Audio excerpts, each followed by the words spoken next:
Sud Radio Parlons Vrai chez Bourdin, 10h30, 12h30, Jean-Jacques Bourdin. Bonjour à toutes et à tous et merci d'être avec nous. Comme tous les matins, nous nous retrouvons pour 2 heures d'actualité, 2 heures de débat, 2 heures de témoignages. Et les témoignages, ce sont les vôtres d'abord et avant tout, 0826 300 300. Je vous attends, les sujets vont vous faire réagir, j'en suis absolument certain. Notre débat entre 11h et midi tout à l'heure, les propriétaires sont-ils assez protégés en France? Vous savez que l'Assemblée nationale examine cette semaine une proposition de loi anti-squat portée par des députés de la majorité présidentielle. Objectif, accélérer les procédures d'expulsion, conforter les bailleurs, les propriétaires face aux impayés. Cette loi est une fabrique de SDF, affirme la gauche et notamment la France insoumise. Avec la crise de l'énergie et l'inflation, des milliers de Français n'ont pas la possibilité peut-être de payer leur loyer, pourraient éprouver des difficultés pour payer leur loyer. 0826 300 300, vous êtes victime de squatteurs, allez-y, vous témoignez aussi. 0826 300 300. Le coût de l'énergie, autre sujet. Cette fois, ce sont les artisans bouchers charcutiers qui manifestent devant l'Assemblée nationale. Ils sont très inquiets. Nous allons les entendre. Et puis, nous allons parler de la Coupe du Monde de football. Encore une fois, il n'y a aucun boycott en France. Aucun boycott. La preuve, jamais autant de paris sportifs. Les paris sportifs flambent, l'addiction aussi. Est-ce que vous savez que plus d'un tiers des 15-17 ans jouent aux jeux d'argent? Plus d'un tiers des 15-17 ans jouent aux jeux d'argent. 3 250 000 joueurs en France. Nous en parlerons tout à l'heure à 12h10 avec la présidente d'SOS Joueurs. Vous témoignez vous-même. Vous êtes addict aux paris sportifs. Allez-y avec la Coupe du Monde. Vous pariez plus que d'habitude pour la Coupe du Monde. Au moins 600 millions d'enjeux. Voilà les grands sujets que nous allons développer ce matin. Je vais commencer tout de suite avec un témoignage. Le témoignage d'Alain. Bonjour Alain. Bonjour M. Bourdin. Merci Alain d'être avec nous ce matin. La maison de vos parents est squattée depuis plus d'1 an par une famille avec 7 enfants. C'est cela Alain? Oui, c'est ça, tout à fait. C'est une famille tout à fait ordinaire. 7 enfants, un couple, monsieur travaille, pas de problème d'argent. Après, procédurier sûrement. C'est tout ce que je peux dire déjà dans un premier temps. Oui. Alors, d'abord, cette maison appartient à vos parents. Alain. Oui. Vos parents qui sont très âgés. C'est une maison familiale. C'est la maison dans laquelle vous avez passé votre jeunesse? Non, pas moi, mais mon papa a de grands souvenirs. Oui, il a passé toute la guerre de 40 dans cette maison. C'est une tante à lui, enfin de la famille, les grands-parents, etc. Je ne vais pas vous demander la commune, mais dans quel département? Alors, dans la Drôme. Dans la Drôme. Donc, dans la Drôme, se sont installés dans cette maison le père, la mère et les enfants. Oui, alors en fait, ce sont des gens qui avaient un bail à la base, au départ. Oui. Ils ont signé un bail il y a 3 ans, un peu plus de 3 ans. Et ils payaient, au départ, tout allait bien. Et puis ils se sont mis à ne plus payer depuis 1 an et demi. Donc ils ne paient plus le loyer depuis 1 an et demi. Voilà, exactement. Depuis septembre 2021, ils ne payent plus. Ils ne payent plus. Quel est le montant du loyer? Alors, le montant du loyer est de 750 €. À savoir que eux, en fait, ils avaient une grande partie pris par la CAF, bien sûr. Donc, il leur restait 300 € à payer, en fait. 300 € à payer. 7 enfants, des allocations familiales, monsieur travaille, madame travaille ou pas? Non, madame travaille pas, mais oui. Bon, c'est des gens qui ont les moyens. Ils ont 2-3 voitures. Donc voilà, oui. C'est des gens quand même... ce ne sont pas des gens qui sont à bout de souffle, on va dire. Les enfants sont petits? Alors, la plus grande, je crois qu'elle doit avoir 13 ans ou 14 ans. D'accord. Et puis le dernier doit avoir 5 mois. En fait, ils ont eu depuis qu'ils sont dans les lieux, en fait, ils sont rentrés, ils étaient 4 enfants. Et depuis, ils en ont un par an, en fait. Oui. Procès, évidemment procédure. La famille devait déménager. Le procès n'a pas encore eu lieu. Oui. Il faut savoir. Parce qu'il a été encore ajourné et tout. Mais on avait, attaqué sur deux flancs, en fait. On avait attaqué dans un premier temps pour non-paiement de loyer, bien sûr, qui n'est toujours pas été passé au tribunal, mais on leur avait demandé de quitter les lieux au bout de 3 ans. On a fait les choses dans l'ordre, on est resté dans les clous. Hein. Donc on leur avait demandé de quitter normalement le 4 octobre. Ils devaient quitter les lieux de cette année. Hein. Et en fait, ils ne veulent pas partir. Alors on avait fait une procédure 6 mois avant, bien sûr, par voie d'huissier. Bien sûr, ils ne retiraient pas les courriers. Enfin, c'est tout un... Tout ça va avec, hein, ça se retrouve ensemble. Hein. Voilà. Il détériore la maison, c'est ce que vous dites. Il détériore la maison pour justifier l'absence de paiement. Alors voilà, qui veulent leur assurance ou autre, ça c'est encore leur problème avec leur conscience. Mais là, ils détériorent la maison pour justifier les non-paiements de loyer. En fait, ils font intervenir toutes les sociétés qui existent en défense des locataires. Et donc, ils montrent que, évidemment, il y a des dégâts. Et, en fait, ils avaient fait faire une expertise par Solia. Et donc, en fait, la personne qui avait expertisé avait déterminé que la maison était bonne 6 mois après l'entrée des lieux. Et 13 mois après la première expertise, ils ont refait venir le même expert. Hein, c'est le même expert qui a déterminé qu'il y avait des travaux à faire. Voilà. Donc, il faudra qu'on m'explique. C'est eux qui dit dans les lieux. Alain, votre maman est âgée, votre papa est âgé. Vous avez peur pour eux, évidemment, parce que oui, ça les a beaucoup affectés. Ça les a beaucoup affectés, ça j'imagine. Ça j'imagine. C'est surtout que ma maman n'a jamais connu tout ce qui est tribunaux et tout. Et on a beau lui expliquer qu'elle n'ira pas, elle, au jugement, elle est paniquée. Elle entend ce qu'elle veut bien entendre. Parce que est-ce qu'il y a eu des menaces, Alain? Alors, en fait, on n'a pas de... c'est pas des menaces. Il y a plein de choses, en fait, sur les réseaux sociaux. Ils ont envoyé, par exemple, ma photo, celle de mon frère, en disant qu'on avait agressé leur fille de 13 ans à la sortie de l'école, qu'on les avait menacés de mort, enfin, plein de choses. Ça va aussi sur ma propre fille, par exemple. Il y a des tas de choses qui courent sur elle. Enfin voilà, c'est sur les réseaux sociaux, donc on a porté plainte à la gendarmerie. Hein. Oui, j'imagine. Ben, Alain, merci pour votre témoignage. Ça ouvre notre débat du jour, puisqu'entre 11h et 12h, je le rappelle, nous allons parler des propriétaires. Sont-ils assez protégés en France? Alors, l'Assemblée nationale examine cette semaine cette proposition de loi anti-squat. Objectif, accélérer les procédures d'expulsion, conforter les bailleurs, les propriétaires face aux impayés. La gauche réplique, cette loi est une fabrique de SDF. Le débat sera ouvert entre 11h et midi et les témoignages affluent ce matin sur l'antenne de Sud Radio. Par exemple, Stéphane, qui est à Bordeaux. Bonjour Stéphane. Oui, bonjour. Vous êtes propriétaire d'appartements, Stéphane? Oui, absolument, de quelques appartements dans une petite ville dans le Poitou. Dans le Poitou. Et vous avez des mésaventures avec plusieurs locataires. Avec plusieurs locataires, effectivement, et les choses s'accélèrent. C'est-à-dire que c'est quelque chose qui était vraiment qu'on rencontrait peu il y a encore 10-15 ans, et maintenant c'est assez récurrent, c'est assez fréquent.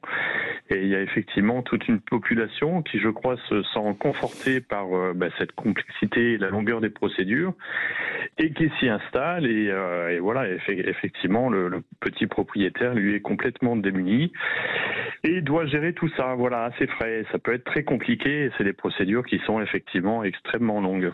Oui, il y a des propriétaires qui vous doivent des sommes d'argent importantes, Stéphane? Alors moi j'ai eu en particulier, là j'ai une personne qui était un jeune homme qui travaillait, qui travaillait par intérim, par intermittence. Oui. Et puis à un moment donné, il a décidé de plus travailler, ou de moins en moins, et également d'arrêter de payer ses loyers. Voilà, donc dans un premier temps, il y a le temps de la conciliation, c'est-à-dire que si on est un peu naïf, on se dit finalement il va finir par régler, donc on peut lui laisser 1 mois, 2 mois, 3 mois, ou un peu plus. Et quand on voit qu'il n'y a pas de règlement, qu'il n'y a pas d'effort, ensuite il y a la procédure qui commence, et là c'est très très long, effectivement. Oui, c'est très long. Vous en êtes où là? Alors ça c'est jugé. Donc il y a eu ces 4 premiers mois de conciliation. Ensuite, il y a le temps de l'huissier qui arrive et qui fait ses démarches qui sont plus ou moins longues. C'est-à-dire que l'huissier, il fait ce qu'il peut, mais il peut le faire plus ou moins rapidement. Alors il y a tout un protocole en fait qu'il doit respecter. Mais selon qu'il soit pressé ou pas, eh bien l'autre souci, c'est qu'on tombe bien souvent dans la trêve hivernale. C'est-à-dire que ce qui pourrait durer 3 ou 4 mois, finalement, peut durer 2 ans. Enfin, voilà, si on a une personne qui est pas très énervée. Et quand ça se termine bien, eh bien ensuite il y a le jugement. Et là encore, c'est un temps de 6 mois, 7 mois, voire plus. Puis il y a l'expulsion. Donc moi, pour ce qui me concerne, sur cette histoire-là, c'est un locataire qui me devait 6 000 euros, à peu près 6 000 euros. La procédure a duré un peu plus de 2 ans. 2-3 ans, enfin voilà, à peine 3 ans. Et là, cette histoire a commencé il y a maintenant 7 ans. C'est-à-dire que ça fait 4 ans qu'il rembourse les 6 000 euros qu'il devait, et il doit avoir remboursé en 4 ans 2 000 euros à peu près. C'est-à-dire que de temps en temps, je reçois 50 euros ou 100 euros, voilà. Oui. Quand l'huissier pense à me les envoyer, parce que parfois il n'y pense pas non plus, voilà. Ouais. Voilà, donc c'est assez compliqué. Je rejoins le monsieur, c'est-à-dire qu'il y a aussi un autre phénomène qui se met en place, enfin qui apparaît maintenant, c'est que les personnes avant on avait des personnes qui payaient pas leur loyer, c'était accidentel, on avait quelques professionnels, mais c'était très rare. Mais effectivement, on a maintenant des personnes qui en font un métier, mais en fait un confort, et qui effectivement voulaient, en plus de ne pas avoir réglé le loyer, des appartements complètement délabrés, parce que ça peut faire partie de leur stratégie. Je comprends. Les propriétaires même si c'est pas la stratégie pour ne pas payer, ça peut être pour se venger en fait. Donc on se retrouve finalement sans loyer pendant 3 ans, plus un appartement qu'on peut pas louer parce qu'il faut le retaper, et voilà, donc ça devient très très compliqué tout ça. Bien. Merci Stéphane. Merci. Les propriétaires sont-ils assez protégés en France? Nous allons en parler tout à l'heure. Entre 11h et midi, les témoignages affluent, je le disais. Vous continuez à appeler le 0826 300 300 sur Sud Radio. Le débat sera ouvert avec vous et avec nos intervenants qui seront nombreux tout à l'heure. Nous serons avec Eudes Beaufreton, qui est directeur général de l'Union nationale des propriétaires immobiliers, avec Marcel Domer, qui est directeur des études de la Fondation Abbé Pierre, et avec Mathieu Lefebvre, qui est député La République En Marche, membre de la commission des finances, pour parler de cette proposition de loi débattue à l'Assemblée nationale autour des squats, mais qui a pour objectif d'accélérer les procédures d'expulsion et de conforter les bailleurs, les propriétaires face aux impayés. Il est 10h42, Sud Radio. A tout de suite. Les charcutiers, les artisans charcutiers sont en colère. Ils expriment cette colère devant l'Assemblée nationale. Ils seront avec nous dans un instant, 10h42. Sud Radio Parlons Vrai chez Bourdin, 10h30, 12h30, Jean-Jacques Bourdin. Il est 10h46, vous continuez à témoigner, 0826 300 300 sur les squats, sur votre domicile qui a peut-être été squatté, sur les impayés de loyer. Vous témoignez, et tout à l'heure, débat entre 11h et midi. Ça ne leur était pas arrivé depuis 20 ans, à l'époque de la crise de la vache folle. Des bouchers charcutiers manifestent en tenue de travail devant l'Assemblée nationale. Ils dénoncent des factures d'énergie intenable, Félix Mathieu. Oui, beaucoup ne pourront pas tenir longtemps, disent-ils. Parfois, les factures d'électricité représentent quasiment un tiers de leur chiffre d'affaires. Chez certains bouchers charcutiers, elle a plus que doublé sur un an. Chambres froides, vitrines réfrigérées, climatisation. Le gouvernement doit proposer des aides plus efficaces. Selon la Confédération des bouchers charcutiers, ils réclament un plafonnement des hausses comme en Allemagne ou en Espagne. Pour le moment, le gouvernement a mis en place des aides, mais qui varient beaucoup selon la taille de l'entreprise, selon son chiffre d'affaires, selon sa consommation d'énergie.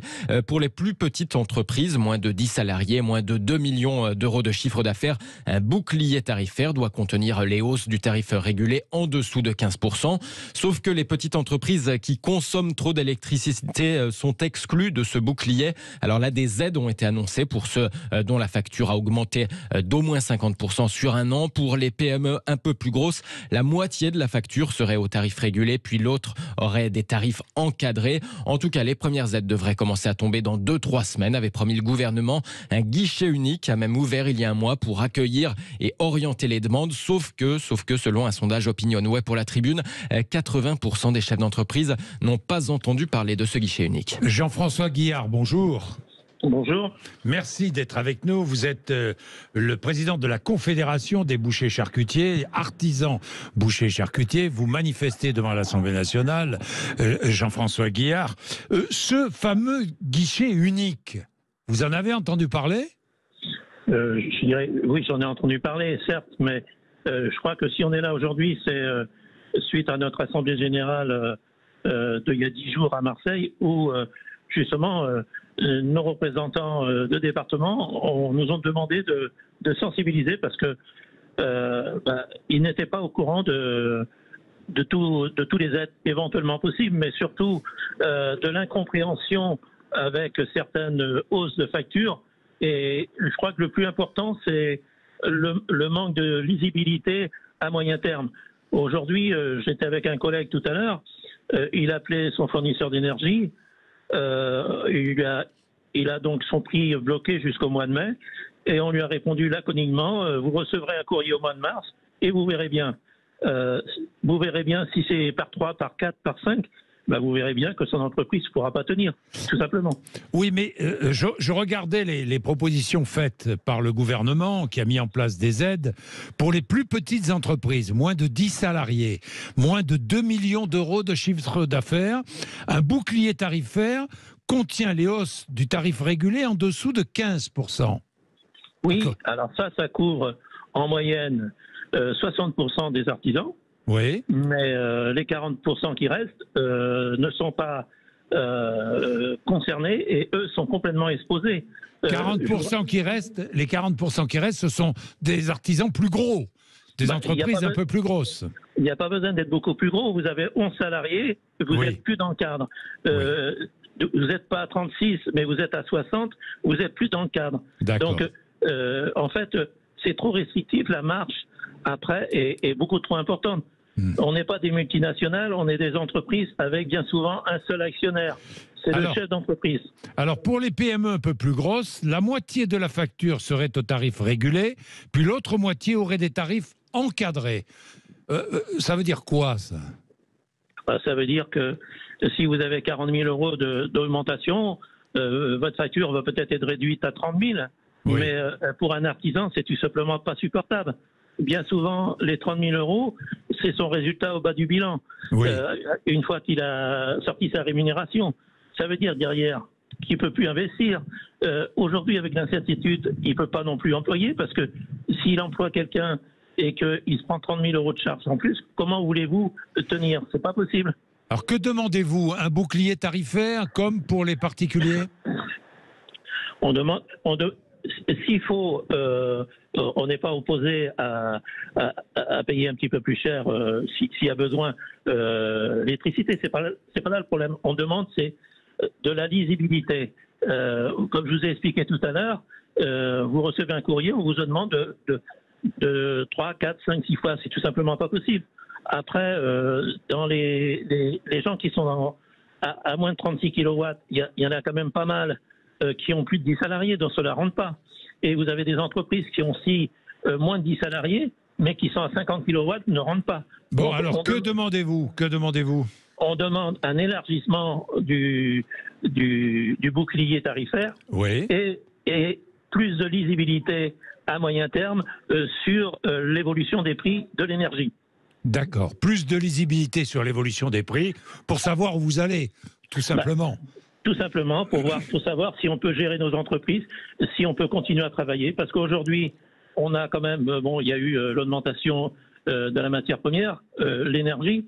Aujourd'hui, on a des fournisseurs qui nous interpellent, que les règlements sont un petit peu plus compliqués. Donc, il faut vraiment intervenir. Bien, comment se présentent les fêtes ? Les fêtes, je pense qu'ils vont être bonnes. Bon, ça va être compliqué par la volaille, parce que la volaille, vous n'êtes pas sans savoir que c'est compliqué. On espère que les fêtes vont être bonnes, parce que c'est pour un artisan de nos métiers, les fêtes, c'est la bonne santé de son entreprise pour le premier trimestre. Oui, évidemment. évidemment. Merci beaucoup Jean-François Guillard. Merci à vous. Merci encore une fois. Nous donnons la parole, vous le savez ici, à tous les artisans, à toutes les PME, à toutes les TPE, parce que c'est le nerf de la guerre, c'est le nerf de l'économie française. Alors, je le disais tout à l'heure, nous allons entendre de très nombreux témoignages autour, parce que c'est un sujet qui vous fait réagir comme jamais. Les propriétaires sont-ils assez protégés en France? Vous savez que l'Assemblée nationale examine cette semaine une proposition de loi anti-squat portée par des députés de la majorité présidentielle. L'objectif, accélérer les procédures d'expulsion, conforter les bailleurs, les propriétaires face aux impayés. Cette loi est contestée par la gauche. Que dit le rapporteur de la loi, qui est le député Renaissance Guillaume Kasbarian? Actuellement, un squatteur risque 1 an de prison et 15 000 € d'amende. Mais le propriétaire qui change la serrure risque 3 ans de prison et 45 000 € d'amende. Est-ce logique? Le texte réduit la procédure judiciaire pour une expulsion, étend la procédure d'expulsion express, sans recours à un juge, aux logements vacants, vides de meubles. Ce texte concerne aussi les résidences secondaires. L'objectif est d'accélérer les procédures et aussi de conforter les bailleurs face aux impayés. Alors question, ce texte va-t-il permettre des expulsions en 48 heures sans juge de squatteurs qui occupent des logements vacants? Cette loi est-elle une fabrique de SDF? C'est ce que rétorque la France insoumise. Est-ce que cette loi criminalise les impayés de loyer? Là aussi, c'est la question que nous posons. Et puis rappelons qu'avec la crise de l'énergie, avec l'inflation, des milliers de Français ne peuvent plus payer leur loyer. Il est 10h55, vous êtes sur Sud Radio, le débat s'ouvre après les informations de 11h.